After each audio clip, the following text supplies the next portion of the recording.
75वीं दिवस पर एवं 75वीं वर्षगांठ के उपलक्ष्य में सभी का हार्दिक स्वागत एवं अभिनंदन है। साथियों, जैसा कि संपूर्ण भारतवर्ष आज हमारे इस स्वतंत्रता दिवस के हर्षोल्लास में डूबा हुआ है। स्वतंत्रता अपने अधीन, यानी कि जिसको एक उर्दू का अल्फाज है आजादी। उस समय क्योंकि हमारे देश में बाहरी आक्रांताओं का भी बहुत यहाँ पे आक्रमण था, उनका भी यहाँ पे वर्चस्व था, मुगलों का इत्यादि, इसलिए हमारी हिंदी में आधे से ज्यादा शब्द उस समय उर्दू, फारसी इत्यादि के पाए जाते थे। इसलिए उन्होंने उस समय आजादी आजादी शब्द प्रयोग किया। तो जो आजादी है यानी कि स्वतंत्रता, देखिए इसकी अगर हमने मूलभूत चीज को समझ ली तो ना हमारी कभी किसी के साथ बहस होगी, ना कभी किसी के साथ झगड़ा होगा, ना कभी हम नाकामयाब होंगे, हम हमेशा कामयाब हो सकते हैं अगर इसकी मूल धारणा को हमने समझ लिया। स्वतंत्रता को यदि हम इसकी मूल धारणा को नहीं समझ पाए कि स्वतंत्रता क्या है तो फिर सब बेकार है। भाषणबाजी अपनी एक जगह में है, प्रधानमंत्री को सुन लिए, किसी को भी सुन लिया और मीनिंग हमें बहुत पता चल गया स्वतंत्रता की, लेकिन एक्चुअल में हम समझ नहीं पाए। स्वतंत्रता यानी कि आजादी, जैसे मैंने कह दिया, अपने अधीन। अब अपने अधीन का मतलब ये आजाद हो गए। जब हमारा देश आजाद हुआ तो उसके जश्न में लोगों ने खूब ढोल नगाड़े इत्यादि बजाए, खूब प्रोग्राम किए, जगह जगह प्रोग्राम किए। अब इन्हीं प्रोग्रामों की एक मैं तुमको उदाहरण के रूप में बताता हूँ कि बोर्ड एग्जाम चल रहे हैं, बच्चे अपनी पढ़ाई में तल्लीन है, कल उनका पेपर है। उन्हीं के बगल में हुआ क्या कि किसी के घर में कोई प्रोग्राम है, किसी का शादी का हो सकता है, जन्मदिन का हो सकता है, चूड़ाकर्म का हो सकता है, किसी भी संस्कार के रूप में वहां पे प्रोग्राम है। तो जिनके घर में प्रोग्राम है उन्होंने क्या किया, उन्होंने जोर जोर से उसमें डीजे इत्यादि बजाने शुरू कर दिए। समझ रहे हैं? उन्होंने जोर जोर से डीजे इत्यादि बजाने शुरू कर दिए और अपना खूब फंक्शन, जश्न मना रहे हैं। अब जो जश्न मना रहे हैं तो वहां पे बात आई कि जो पढ़ाई कर रहे हैं इनके घर वाले वहां पे गए, उन्होंने कहा जरा कृपया आप अपने म्यूजिक सिस्टम को थोड़ा स्लो कर दो, हमारे बच्चे पढ़ रहे हैं, वो डिस्टर्ब हो रहे हैं।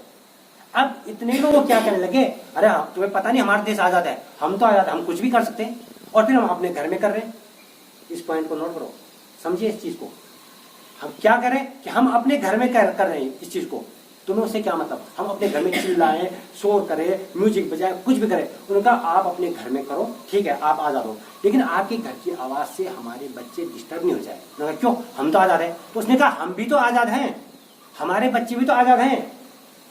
आपकी आजादी वहीं तक सीमित है कि जहां आपकी आजादी से दूसरा प्रभावित न हो।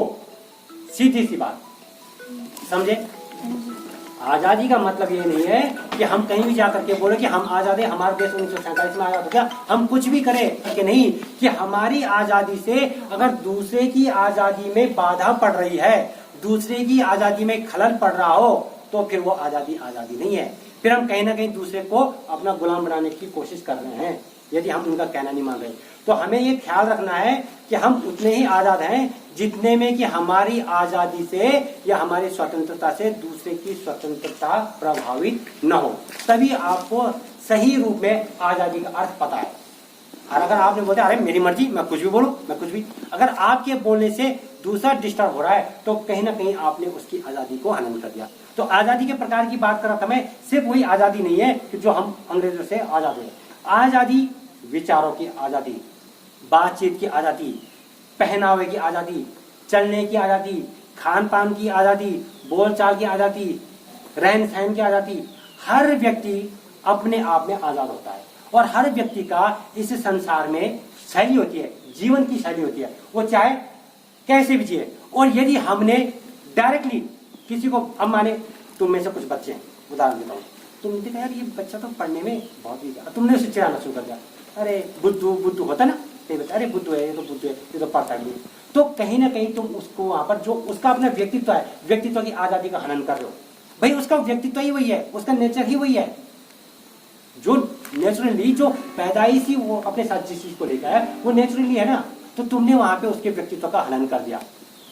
या कोई कम बोलने वाला है, होता ना कुछ बच्चे बिल्कुल, अरे ये तो भोंदू है, ये किसी बोलता नहीं। या कोई ज्यादा बोलने वाला है, तुमने बोला ये बड़ा कर रहा है, ठीक है। मतलब किसी भी प्रकार से किसी को टोंट कर देना, किसी को रोक देना। अब माने तुम में से कोई बच्चा है, ठीक है, वो आया और उसने कुछ सुना दिया, सर ने जो पूछा, वो तो बच्चा होशियार हो गया ना, उसकी तारीफ होनी चाहिए। लेकिन कुछ बच्चों को क्या है, फिर वो खड़केगा, गुटबाजी होती है इंटर कॉलेजों में बच्चों की। हमने देखा है, ज्यादा अपने को होशियार समझ है, अगर तूने आज सही जवाब दिया ना पिट जाएगा। अब वो बेचारा मजबूर हो जाता है, अब वो क्या होता है, सही जवाब जानते हुए भी जवाब नहीं दे पाता है। क्यों नहीं दे पाता है? कि फिर मेरे साथी ने पीटना, गुरुजी तो 2 डंडे मारेंगे उतना चल जाएगा, पर मेरे साथियों के साथ तो मैंने हमेशा रहना। वहां पे उन साथियों ने उसकी प्रतिभा का, यहाँ पे जो प्रतिभा की आजादी क्या थी उसकी, कि जो भी पढ़ रहा था, पढ़ करके सुनाता था, उसकी आजादी का हनन कर दिया। तो ये आजादी जो शब्द है, ये स्वतंत्रता जो शब्द है, कई प्रकार से विस्तृत रूप में है।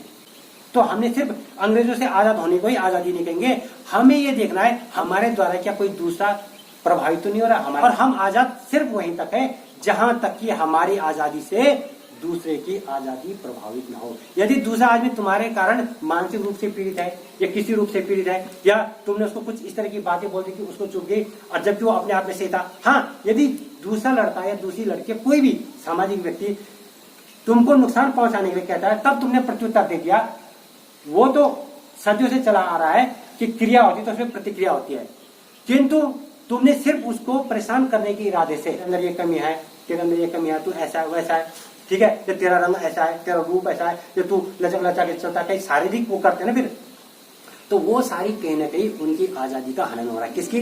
जिसके लिए कहा जा रहा है। अब बेचारा कोई दिव्यांग रूप में पैदा हो रहा है, शिथिलांग, एक पैर से चल नहीं पा रहा है, भाई उसमें उसका क्या दोष है? नहीं है ना। अब किसी ने उस पर टोंटिंग कर दी कि वो ऐसा है, तो वहां पर उसकी जो उसका शारीरिक रूप था, उसकी आजादी का हनन हो रहा है। तो इस प्रकार से आजादी के अनेकों प्रकार है। जिस भी रूप से हमने किसी दूसरे को पीड़ित कर दिया है, तो हमने कहीं ना कहीं उसकी किसी आजादी का हनन कर दिया है। वो मत कहते ना कि हम आजाद है, हम इंडिया वाले आजाद है। इंडिया में अगर तुम आजाद हो तो ये भी आजाद है, ये भी आजाद है, ये भी आजाद है, वो भी सब आजाद है। तो इसलिए ये ध्यान रखना चाहिए कि दूसरे की आजादी का हनन हो। कि सर लोग हमें होमवर्क देते वो देते हैं, और इस पे भी जबरदस्ती करते कि होमवर्क करके ही लाओ, हमारी भी तो आजादी का हनन हो रहा है, मन में कह सकते हो।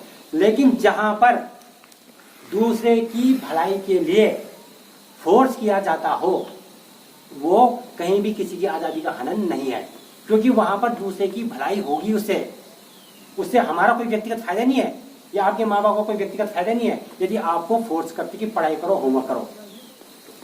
इस स्वतंत्रता दिवस पर आज स्वतंत्रता के विषय में आपको कुछ समझ आई होगी, ऐसी मुझको आशा है। और इसी प्रकार से आपने आगे भी तैयारियां करनी है। 26 जनवरी यानी कि गणतंत्र दिवस के दिन अच्छे से हम तैयारी कर सकेंगे। तो इसी आजादी के साथ, इसी आजादी के विचारों के साथ और इसी के रूप में मैं अपनी बात को पूर्ण करता हूं।